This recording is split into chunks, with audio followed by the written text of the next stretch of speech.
Hi friends, నేను తాడేపల్లిగూడెం నుంచి return అవుతూ కడియపలంకలో ఆగాను.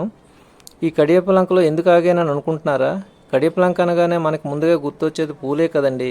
ఇక్కడ దొరకని పూలంటూ ఉండవు. అదిగోండి, చూశారు కదా పూలు. కానీ యాక్చువల్గా నేను అనుకున్నంత పూలు అయితే లేవండి. అదిగోండి, అక్కడ మా మిస్సెస్ పూలు తీసుకుంటుంది. కడియపలంక అనగానే టన్నుల కొలది అమ్మే పూల మార్కెట్ ఏదైనా ఉంది అంటే మన కోనసీమలో ఈ కడియపలంక అని మన అందరికీ తెలిసిన విషయమే. కానీ ప్రస్తుతం అయితే కడియపలంక మార్కెట్ అలా లేదండి, డల్గానే ఉందని చెప్పాలి, బోసిపోయి ఉంది. ఎందుకంటే ప్రస్తుతం ఇక్కడ లోకల్గా వచ్చే పూలేవి దొరకవంట. అవి జనవరి ఫిబ్రవరి మాసాల్లో అయితేనే అధికంగా వస్తాయి అంటున్నారు. ప్రస్తుతం అయితే వీళ్ళు బెంగళూరు నుంచి తీసుకొచ్చి మేము అమ్ముతున్నామండి అని చెప్పడం జరిగింది. అదిగోండి పూలు కొంచెం కొంచెం మాత్రమే ఉన్నాయి. అలాగ అడపాదడప ఏదో అంటే మరీ మార్కెట్ లేదనుకున్నా కొంచెం కొంచెం పూలతో అలాగైతే వ్యాపారాలు సాగిస్తున్నారు. మార్కెట్ ఏమీ లేదు, బోసిపోయి ఉంది. చూడండి, చూపిస్తాను మీకు మార్కెట్.